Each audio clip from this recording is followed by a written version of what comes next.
Hello, everyone, and welcome to Climate Tech's Tipping Point, a conversation about climate tech investing hosted by UrbanX during Climate Week NYC. My name is Miriam Rode, and I'm the program director at UrbanX. And for those who don't know us, we're a venture accelerator for startups reimagining city life, built by many, and the venture fund Urban Us. I'm excited to present today a panel with not one or two or three, but 4 female climate tech investors who will discuss the status quo and future of climate investing. And as the title of the event indicates, we believe we might be at a tipping point in terms of awareness leading to action, a tipping point in terms of climate tech becoming more mainstream, in terms of climate policy and legislation being written and passed, in terms of the private sector taking the issue into its own hands, as we have seen with most big tech companies announcing pledges to become net zero or other in the next 20 years. That said, tipping points come with their own inherent risks and uncertainties, and those are, I think, the ones that we're going to be discussing over the next 60 minutes, and hopefully addressing those head on. We're going to be reserving 10 to 15 minutes at the end of this hour-long event for questions from the audience, so feel free to share questions through your local chat or Q&A on Zoom. And with that, I would like to introduce our moderator for today's event, Sophie Purdom. And many of you might know Sophie as the writer of the popular Climate Tech VC newsletter, but she has been hard at work to address climate change since her early days as an undergrad at Brown.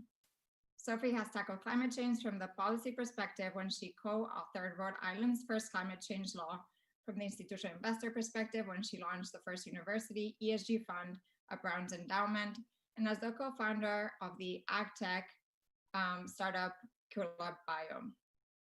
Sophie now runs her own consulting firm, C6 Solutions, and is moving to investor side of the table with Collaborative Fund, where she will be investing in early stage climate tech startups.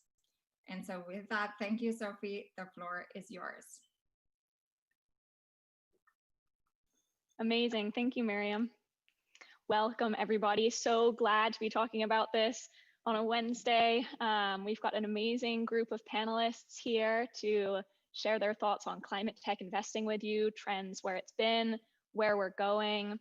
And I'm really happy with this group because we all come at this from a slightly different perspective, but have a shared goal in mind.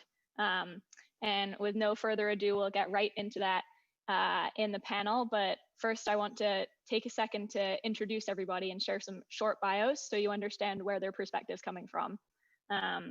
So first, we have Shilpi Kumar, who's a venture partner with Urban Us, which is an investment platform focused on urban tech and climate solutions, where she invests in early stage companies and supports teams on customer development and product strategy. Before Urban Us, Shilpi worked with Filament, VTF, First Round Capital, and Village Global. Thanks for joining, Shilpi.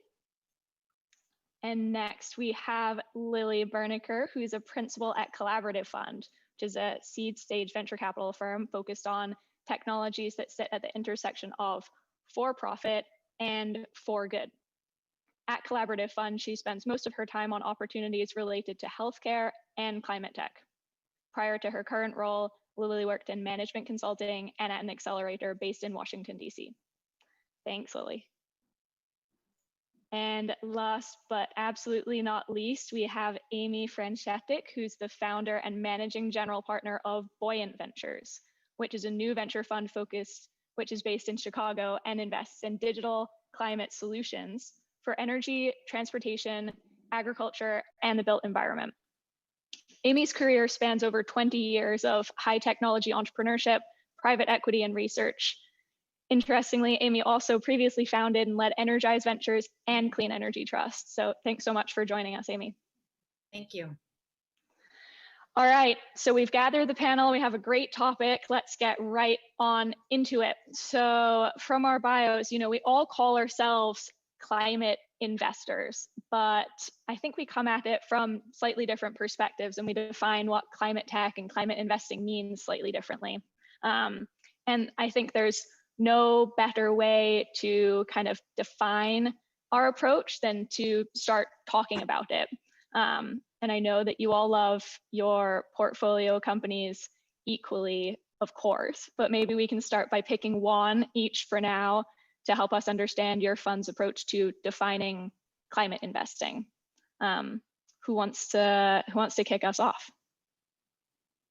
I can go first. One of the companies that I've been working with that I'm really excited about is actually currently in the UrbanX cohort. It's called Climate Robotics, and they are building autonomous biochar robotic systems that create biochar on site on the same land where the biomass is located. So this has previously been, biochar has been studied for a really long time. It's previously been a bit too expensive as a method for reliable carbon capture and for soil improvement because of the cost and emissions associated with transportation involved. So, at Urban Us, we're interested in climate robotics for their ability to upgrade blighted lands and degraded lands for municipalities. But climate robotics actually also has a really direct benefit for farmers and ranchers as an alternative to agricultural lime and soil amendment. So we often like where there's both a benefit for governments and for businesses and other stakeholders involved. And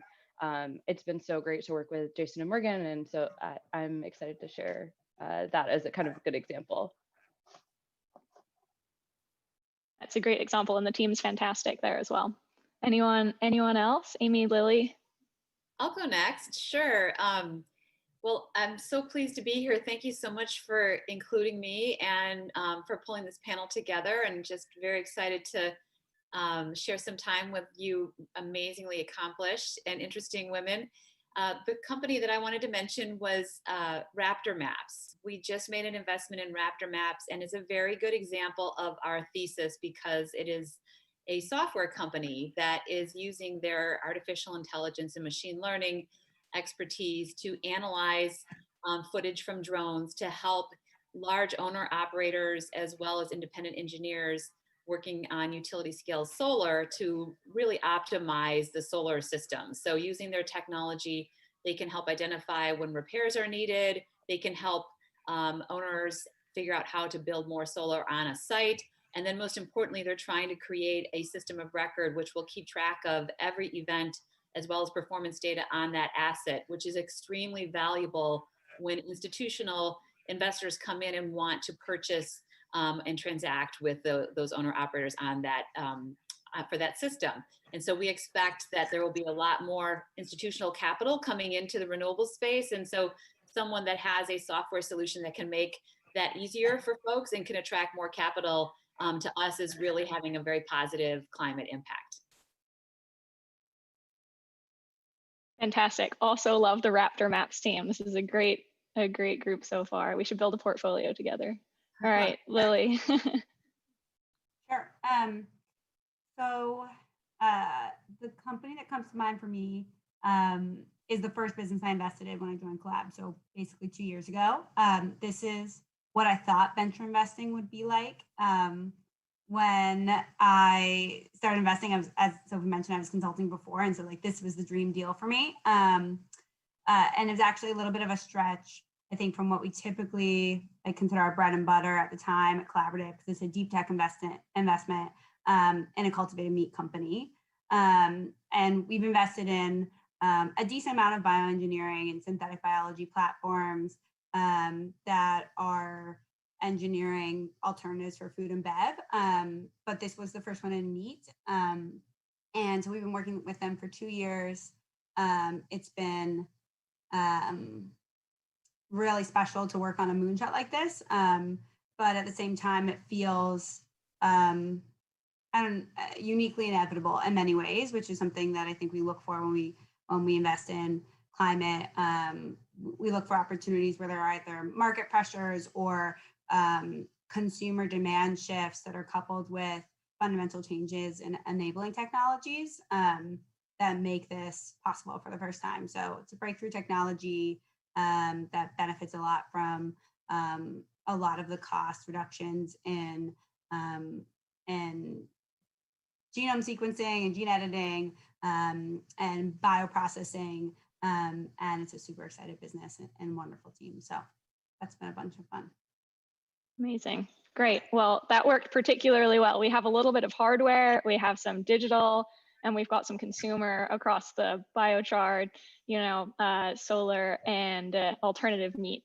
I think that's a really sound example of our slightly different approaches, but still driving home for a similar level of impact on climate, which makes me wonder, across your funds, do you go so far as to define impact metrics in evaluation and due diligence, or are you confident enough that you're addressing climate change just by being careful around selecting the subsectors that you look at?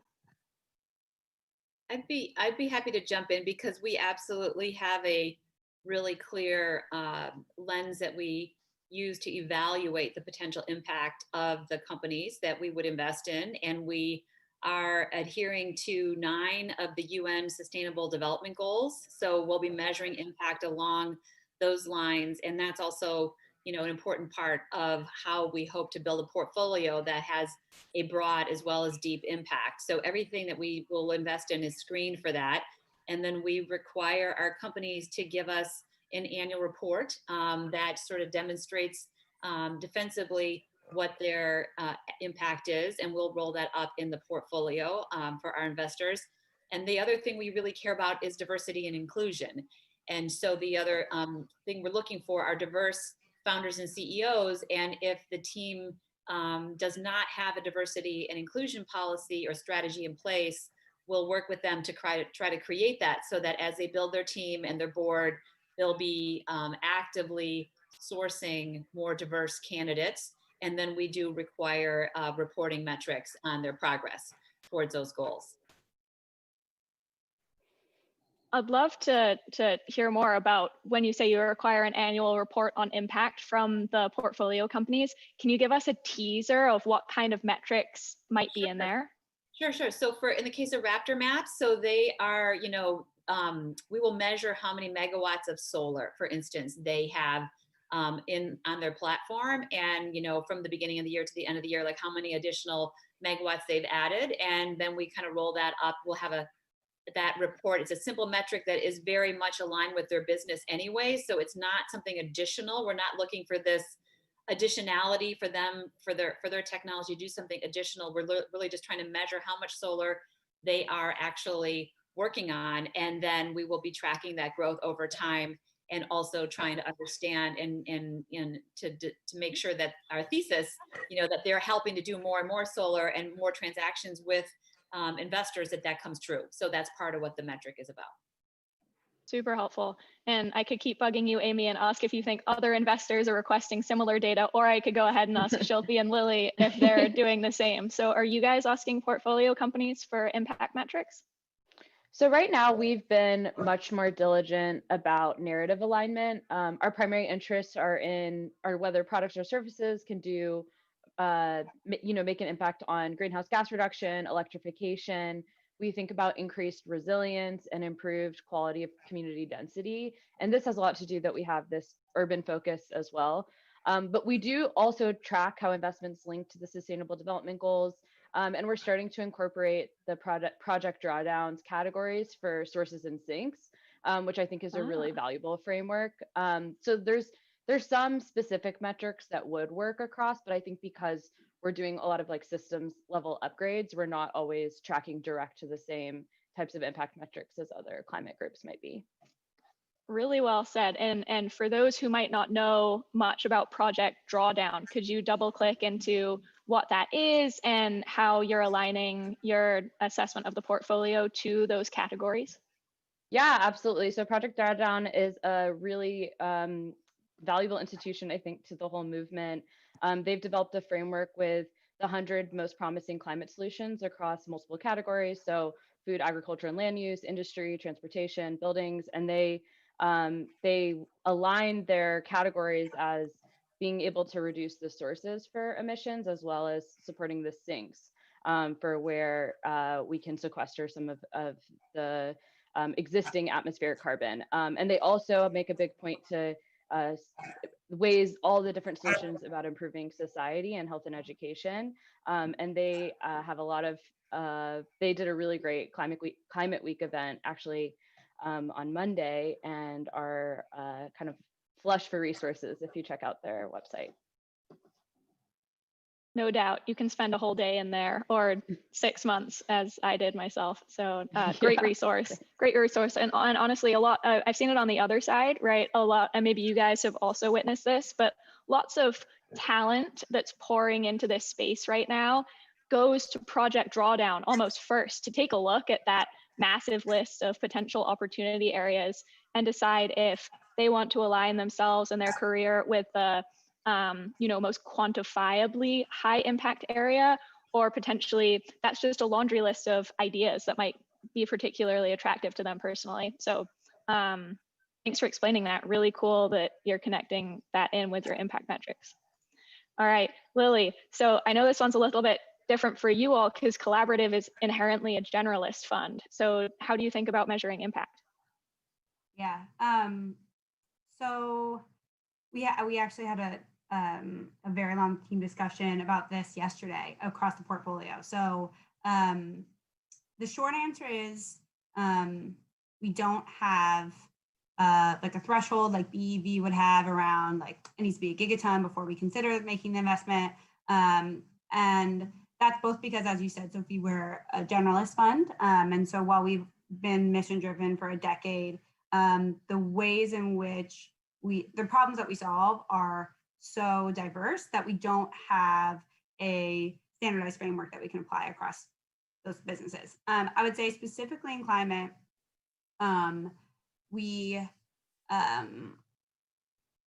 have backed so many pre-commercial companies because of our mandate. It's really broad. We can do hard tech, we can do software. I think the way that I think about the businesses we invest in, there's kind of two buckets. One is around accelerating mainstream adoption of existing technology, and the other one is funding development of new technologies. And especially in the most recent fund, a significant proportion have been in that bucket of work on breakthrough tech. So there's nothing intermediate that I would say that we can measure in terms of megawatts added to the grid or emissions avoided. But I think it's something we certainly consider and we could discuss with every company and internally as a group.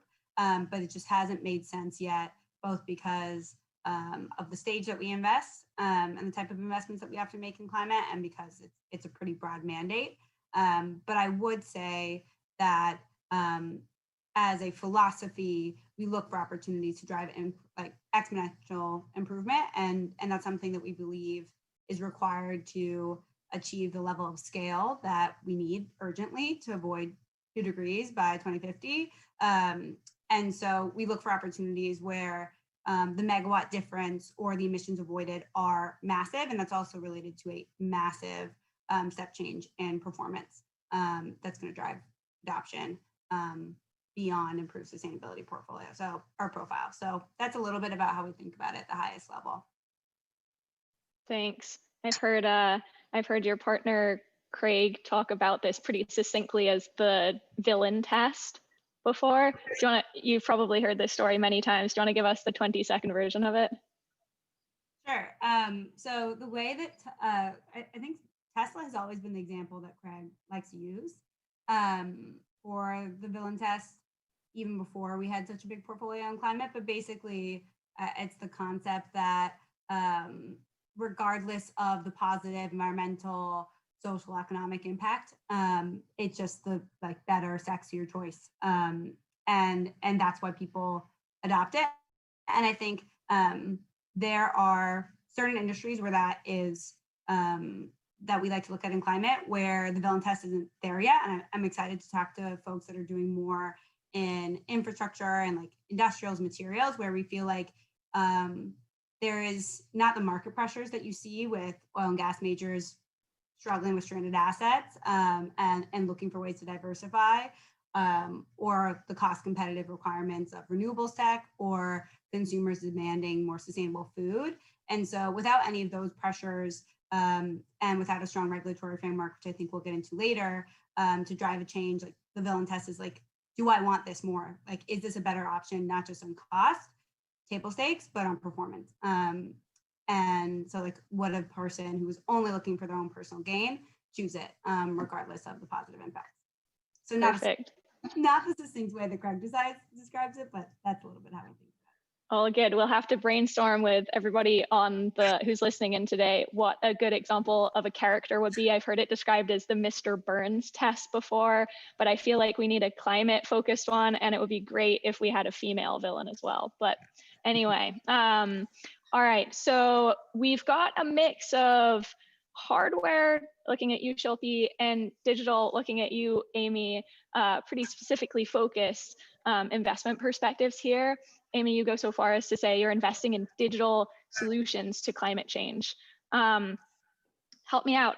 Where are they separate? Where do they inherently link together? And chicken and the egg, kind of what comes first? Mm-hmm. Well, I can. Go ahead. Okay, well, I can start. So, I mean, I think our perspective is that moving towards a zero emission economy requires major changes to physical systems. So buildings, roads, water pipelines, semi trucks, not to mention carbon capture and storage and like power generation. I've been working with hardware startups for most of my career, and like more than 50% of the Urban-S portfolio has some type of hardware in the stack. So while a lot of investors are really afraid of it, there is actually, venture capital that's been deployed in hardware since clean tech and, over the last 20 years.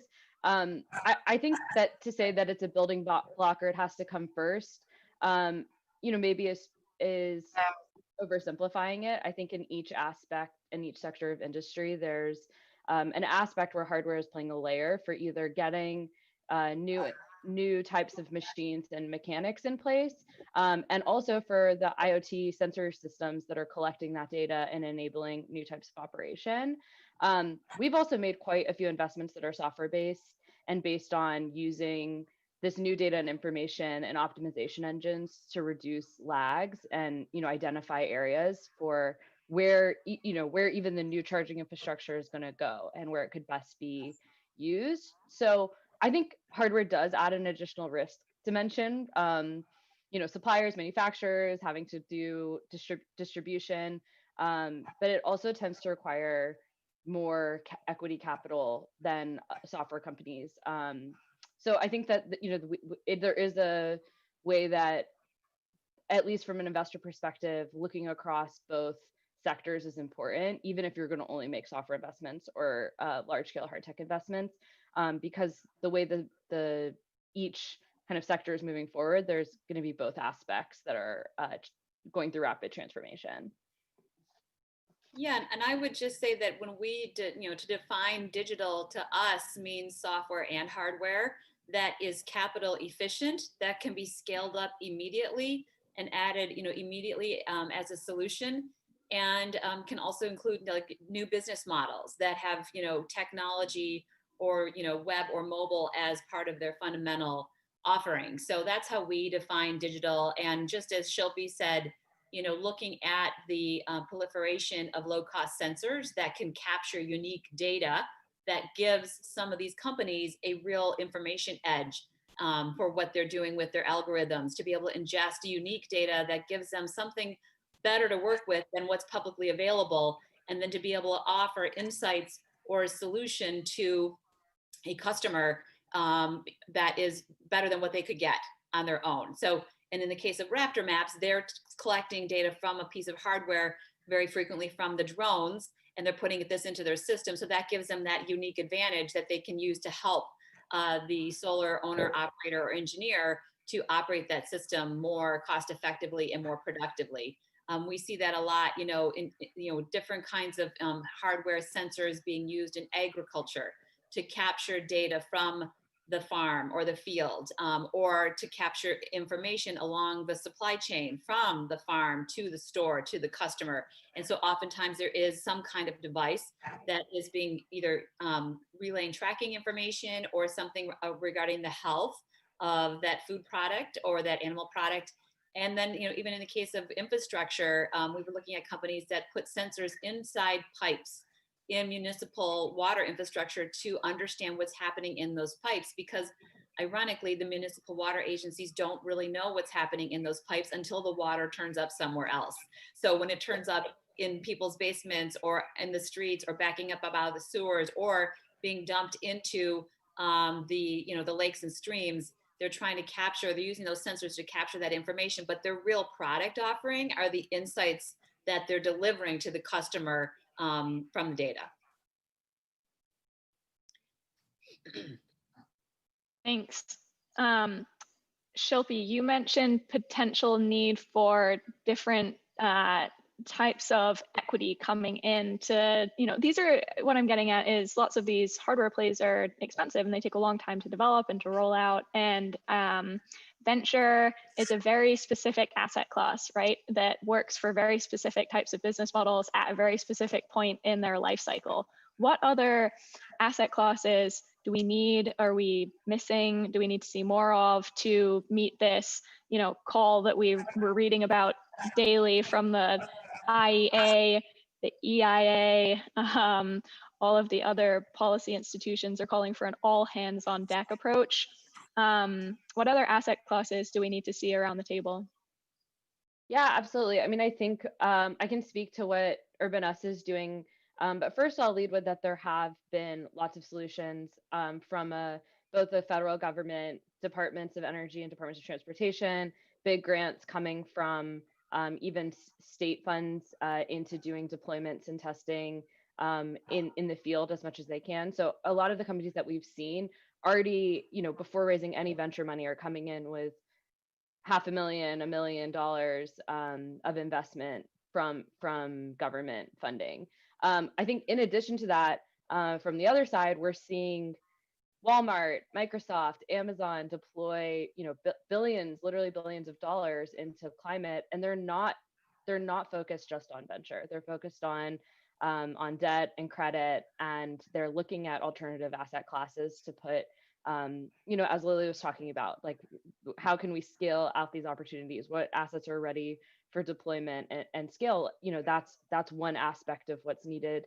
I think on the later stage, and on the early stage, like how can we actually bring venture debt and credit opportunities even earlier in the life cycle, which is something that Urban S is doing. So, we've been working since 2014, 2015. After the first 50, 60 investments, it became really clear that there needed to be alternatives to venture equity. So we actually are currently raising, about to close $100 million credit vehicle to kind of come in earlier and be able to support physical companies and actually companies that have some need for project-based financing or underwriting of customer contracts, being able to fulfill these like really big impact projects even earlier in their life cycle, rather than being completely diluted and needing to raise, 50, $100 million in venture equity to be able to fulfill the opportunities that they're finding. So I'm really excited about that. I think it's I read this article. I wish I could reference the author, but it says like debt is coming, and I think it'd be worthwhile for other co-investors that we work with to start adopting that as a mindset, especially as they're getting deeper into climate tech. Yeah, I love a lot of that. Is it okay, Sophie, if I jump in? Please, that's why I awkwardly paused. Especially your point on the power of procurement from big tech companies or Walmart's announcement now as well. I wish we were seeing it obviously at the federal level, but I think like beyond non-dilutive grant funding coming down from federal level, like procurement and these massive organizations that have significant energy needs and run huge systems that are highly emitting, like them getting serious about just committing to purchase at a significant scale in such a way that you can use that almost as collateral around your scaling up through your first commercial facility is amazing, and something I didn't necessarily think 2 years ago we would be seeing in the way that we are. So I think that's really exciting. I think your point on the gap from kind of lab or R&D scale to venture ready is something that we still see for us. I think we think about investing in like two discrete types of risk, either technical or business model risk. And there are a bunch of businesses that we see where there isn't even a proof of concept. There isn't technical risk that we can even like wrap our arms around. So I think I still see a decent amount of room there, either for really flexible philanthropic capital or non-dilutive grant funding to bridge that gap. And then for us as a generalist fund, I think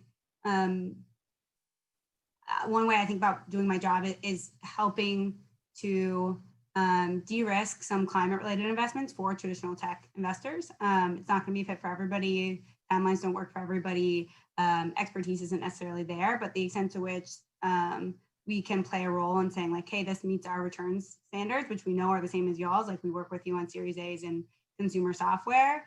Now we're bringing you this, and we believe that this fits with your return and portfolio construction needs. Like that's something that we hope generalist funds can contribute to this fight, since we're not always the experts in the room, but certainly I think we have similar standards and similar incentives as big pools of private capital that haven't necessarily committed in a big way to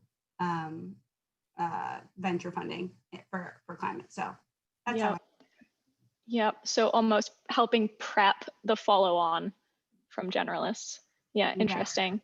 To that point of generalists entering the ring here, it's pretty obvious that there's been an upsurgence in the number of climate-specific funds that have entered the arena over the past 12 months.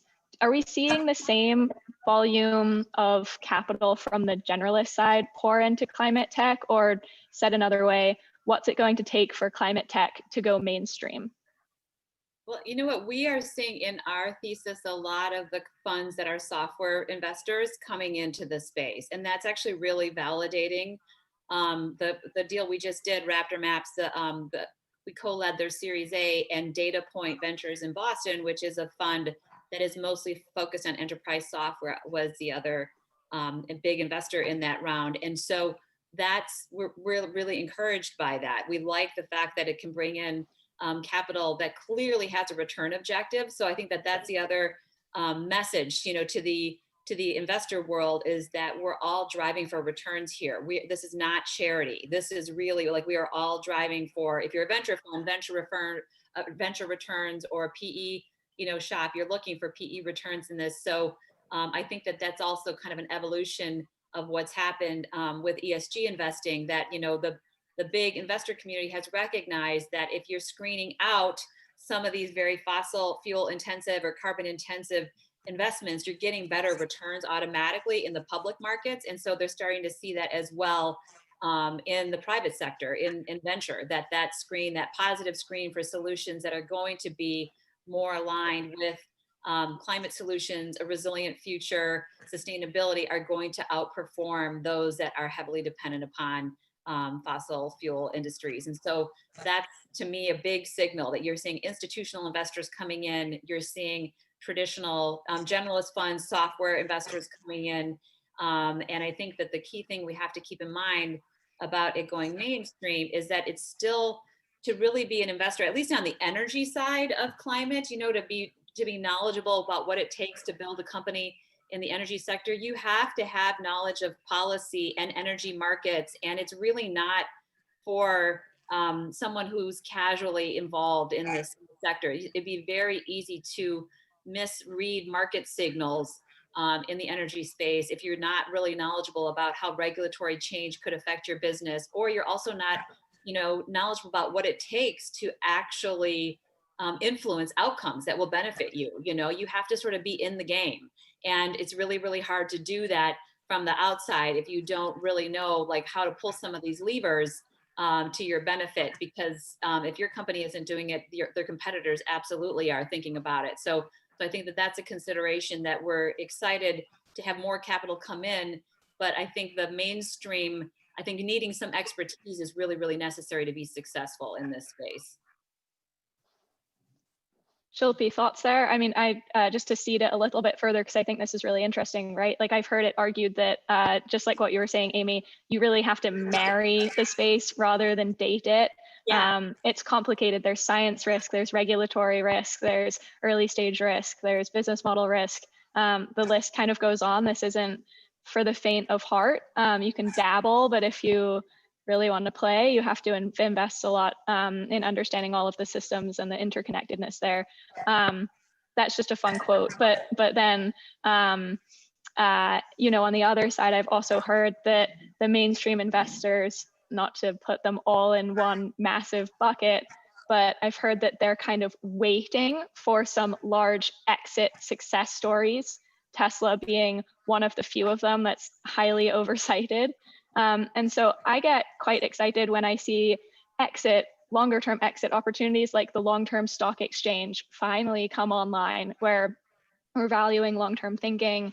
And I get excited, maybe too much so, by the resurgence in SPACs, which are, albeit many of the remaining issues with them, is a valid exit opportunity for some of these more challenging climate tech later stage companies. But does any of that resonate for you, Shilpi? Does it matter how these companies stick the landing, or do we still need to be focused on the earlier stage? Yeah, I mean, my experience is definitely in earlier rounds, and I think there has been a resurgence in interest in this year. I just spent the last 5 years like more in an operating role, and so working within these companies who are kind of going through seed, Series A, Series B rounds, and it's fundraising is so hard, right? So I think just to speak for the founders, okay, so there's lots of headlines, there's lots of people saying they're looking at climate tech and attending demo days. I would still say that there's a lot of resistance to actually like undertaking the risk. And I think even, you started speaking about exits. I have some hope from like the Blackstone and these big corporate reports and, adding ESG to every agenda. And I think that could have, even an effect on M&A and the quality of the companies that we're investing in at an early stage, becoming actually like meaningful business units or having meaningful contribution or exit value.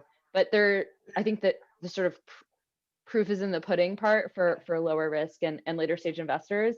In this like new chapter of it, I think there's still a lot to be proven. So I think that like as early stage investors, there's a lot of work to be done on also guiding the teams towards sustainable business models, making sure they're hedging against relying on corporate offsets as their pure business model, or like there's some ways that you can say like, let's make this actually a solid business that solves a problem in a real environment that there's profitability to be found here.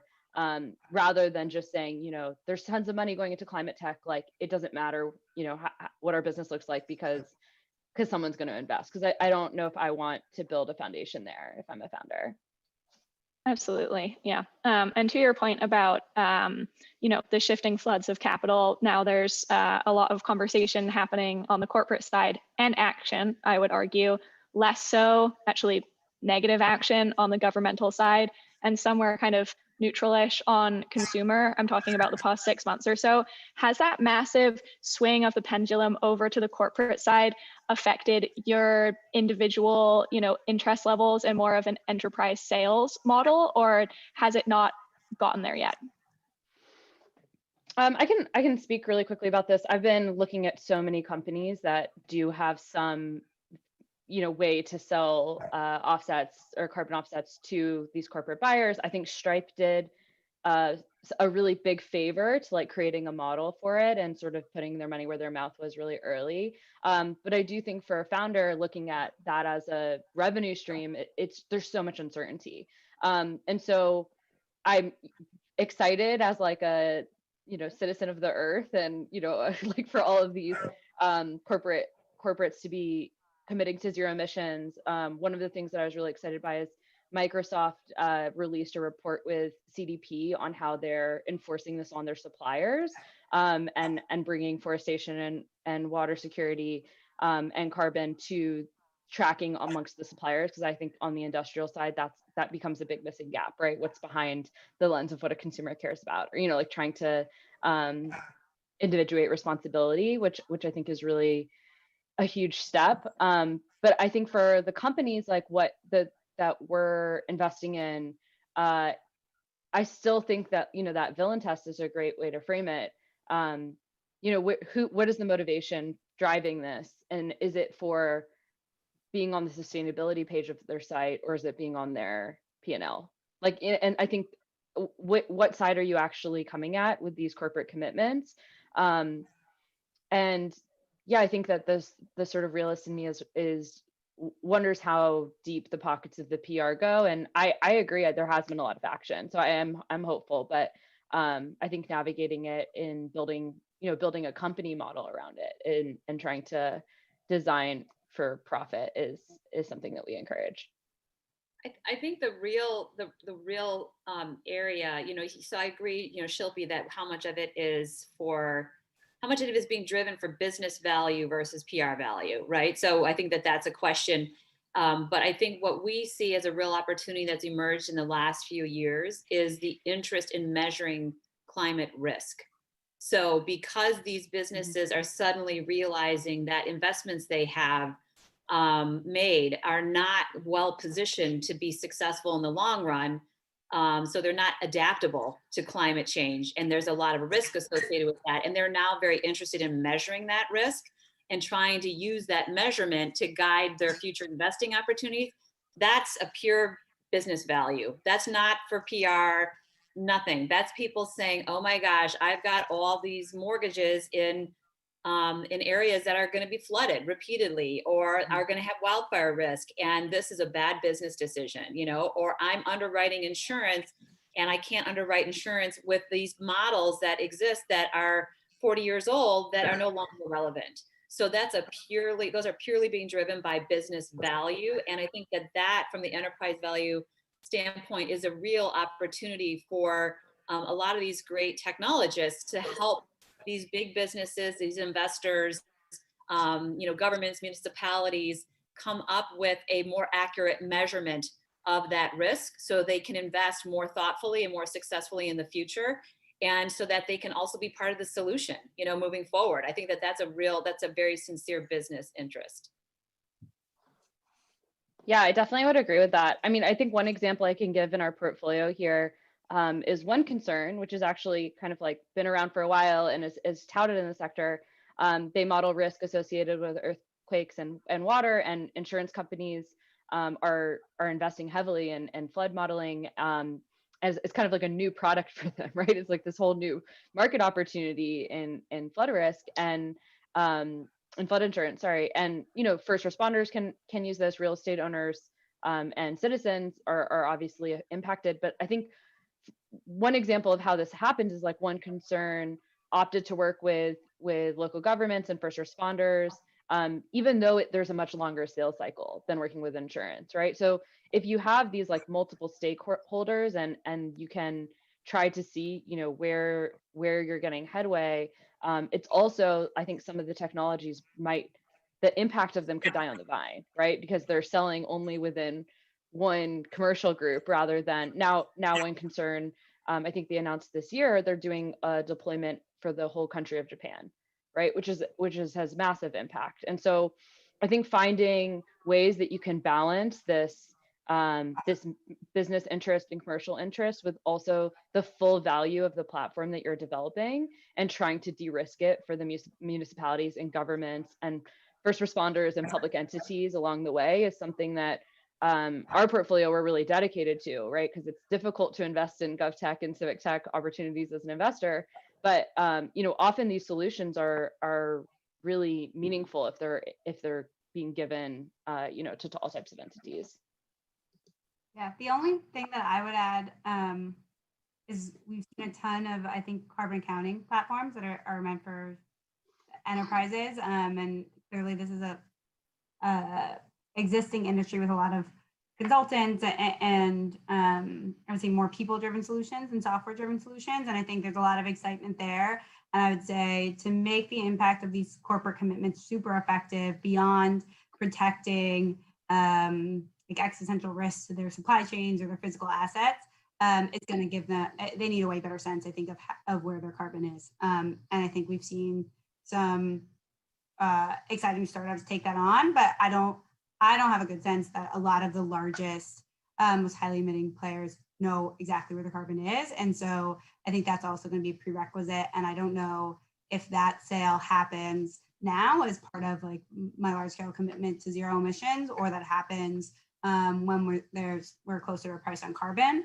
But I think that's something that is certainly starting to happen. And I don't know if there are scaled up solutions yet that can meet these enterprises where they are, and help them actually rip parts out of their supply chain, and put in zero emissions or low emissions alternatives that are not actively at risk of climate events. So that's one thing that we're looking for, and there's a lot of activity, but don't know if we're quite there yet in terms of guiding really high impact corporate investments in their own internal operations. Brilliant. Awesome. And shout out to the post that Miriam just shared of, please, audience, keep sending in questions. We're doing an active Q&A, and I'll start slipping them into our discussion here. So as promised, we had a question from Jeff asking about the role of federal policy and funding, and how much that plays into investors' decisions to invest in certain technologies, or whether at all. And thanks, Jeff, for calling that out. Would be remiss to not mention that we're in the middle of a presidential election. And one question that keeps bugging me late at night is, how much does the president, the office of the president, matter when it comes to early stage climate tech investing, if at all? And that's supposed to be provocative, so please run with it as you would like.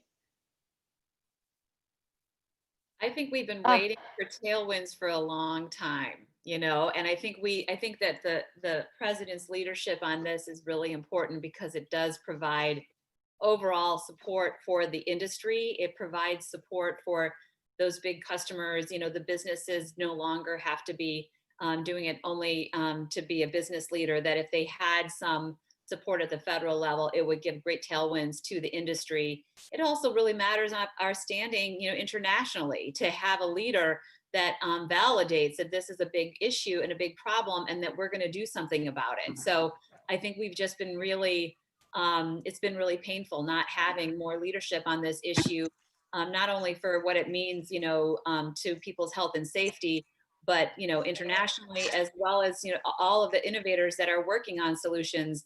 They want to feel like they're doing something important that has meaning and that is valued by the highest office in the country, not something that is being, you know, brushed aside or belittled or actively being challenged. So I think we're in desperate need of some leadership and tailwinds at the federal level and from the White House. Yeah, I think like the reversal of conservation protections is a big way that it actually is making the problem bigger. So, you know, maybe not necessarily always a direct line to like, should I invest or not invest in this company, but in terms of that outcome potential. And I think a really tangible way is the potential deployment incentives, tax incentives, rebates, subsidies, grants for renewables, electric vehicles, charging infrastructure. Like, I think that the onus of that public capital to be expediting a lot of these solutions and the adoption and encouraging it, it is something that we talk about all the time, right? Where it's like, how would this company take off, you know, post a Biden-Harris election, you know, and would it be impacted the other way? So I have to say it does impact it even at the earliest phase. Yeah. Definitely devastating what's going on and what the Trump administration has done. I would say from an investment perspective, to our early discussion in terms of like offsets as a business model, that's often how we see it in terms of like the assumption is this business model will work if there was a price on carbon. We can't make investments like that right now. And I think even under Biden-Harris, there's not going to be a universal price on carbon. And I think that's fine. I think right now we invest assuming we won't get any help, and that is unacceptable, but that's the world we live in. And so frankly, we don't pay a ton of attention to it. We do think a lot about, especially in California and other massive energy markets, and massive governments that have big procurement budgets, like what's possible at the local level. And we've seen a bunch of leadership since the decision around Paris, and we do think through those opportunities but for us, when we're making an investment decision, we don't give it, at this point, don't give a ton of thought to federal policy because there's not really that much Yep. there to benefit our companies or impact them more negatively than they already are. So we don't think about it a ton, but do definitely focus on regional politics. From a more positive wish list type of perspective, the Biden-Harris campaign is largely credited with having the most comprehensive or intensive climate plan of any US presidential campaign ever. So from that massive document and lots of news that's coming out, what policies or promises get you individually the most excited? I can start. I was a really big fan of ARPA-C to the point earlier in terms of like bridging the gap between lab and commercialization. I think that's a huge win, and specifically around de-risking early stage technologies and something that would actually meaningfully affect my professional life. Super excited by that. And I think just at a high level was super excited to think or to see it done by sector, because I think that's often how we've seen the most effective subsidies get deployed, by buildings, by ag, things like that. And so I think the structure of the plan was also really thoughtful, and hopefully will lay a really effective framework for efficient deployment of incentives and regulatory pressure on some of those highest emitters by sector. So I thought it was great. I was happy to see it. Fingers crossed. Yeah, I think it's been great to see how the other campaigns and the experts, the climate experts from the other campaigns have come into the Biden-Harris campaign and are able to sort of infuse the best of the best together. And that kind of gives me a lot of hope. I think for me, and this is sort of specific to the urban thesis as well, is all of the plans for transportation and electric vehicles. I think, you know, as we've seen, like historically, things like highways and roads are something that the federal level can make a big difference for, right? So we can go through a much more rapid transformation. So I think, you know, being able to prioritize EVs and electrification, build out a robust charging infrastructure, also like, you know, buses, transit, dedicated bike lanes, pedestrian. We've seen the pandemic actually accelerate the city's need for a lot of these. And so being able to sort of get the resources out there and actually also like create the jobs in a way that kind of create a safer, cleaner, more accessible transportation ecosystem. Yeah, transportation is the category that is the largest emitter right now. So I think that can have tremendous impact, accelerating us to electrified transportation, and even looking at hydrogen for fleet vehicles, I think is all very positive and can make a big difference. But I'm also really encouraged by the commitment to research funding. You know, we really have had the research budgets decimated over the last 4 years. So seeing kind of a recommitment to ARPA-E and other research budgets that can really inspire the next generation of entrepreneurs and scientists to move forward and to have some stronger federal support for their research, to me is really exciting as well. I also want to encourage folks to read the House Climate Action Plan that was released, I think, earlier this summer. It does a really good job of prioritizing low-income communities and communities in color for clean energy investment, and maximizing both the access and the financial outcomes of putting new infrastructure into place. And it's like a 400, 500 page report, but like every single page is centering these communities and climate justice. And I think that I was surprised to see it, but you know, really relieved also. Absolutely. Yeah. At Climate Tech VC, which is the weekly newsletter that my team and I pull together, we dove into that 400-page report and tried our best to summarize. And then we're very happy to see that week after week, there's more and more pile on into that and into all of these other policies. So it's been keeping us busy. Feel free to follow along if you want to watch our digest there, because it's an awful lot to go through in addition to your day-to-day jobs as investors or operators. Great. It seems like lots of other people in the Q&A are agreeing very much so with the need for increased R&D investment in clean energy, decarbonization, electrification. And then Adam here mentions, how are you working, if at all, with accelerators, incubators, national labs on sourcing investments? Maybe to broaden that a little bit further and tie it back, ARPA-E, ARPA-C, seeding innovation, where do you go for sourcing, broadly speaking? Yeah. Well, I helped to start Clean Energy Trust, which is in the Midwest, which does this across the Midwest. And in the course of starting that organization and running it, we got to know all the leading accelerators. And honestly, they're doing an amazing job. What UrbanX is doing, what New York Acre is doing, what Greentown Labs and Elemental Accelerator. I mean, this is the sophistication that these accelerators have created, along with folks that are funding, but also incubating and sort of starting businesses.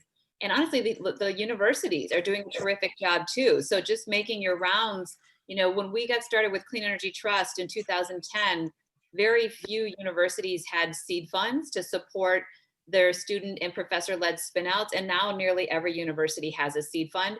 And so they're doing a really terrific job, as well as providing some of that early stage capital. So we just try to do our best to stay in touch and go to those demo days and help evaluate, applications for funding and for participation. And then, through our alma maters or whatever universities that we have relationships with, like being able to be available to those new companies to help them think about how to get plugged into that incubator network. So Clean Energy Trust actually funds a lot of student-led businesses, as well as do a number of the other accelerators. So I think that's really important, is to keep filling the pipeline with those great ideas and helping them along the way. And as a venture fund, like we really couldn't do what we're doing if somebody wasn't constantly filling the top of the funnel, with new ideas. And that's really a critical role that all these high quality, Powerhouse in San Francisco does a wonderful job too, especially in our area in the digital space. So we're very fortunate that,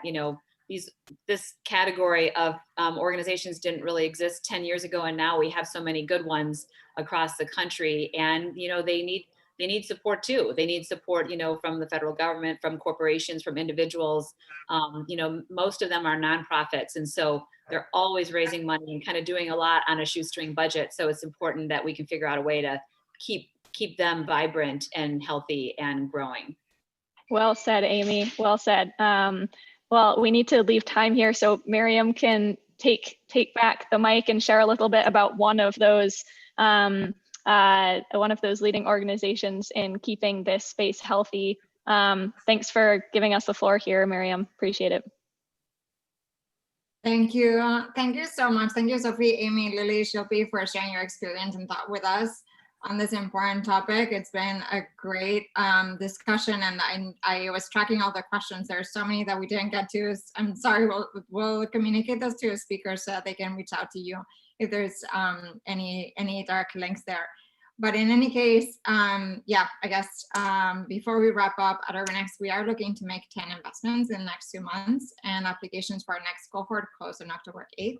So if you do know of any startups in the climate urban tech spaces, please reach out to us or let us know simply by directing them to our website.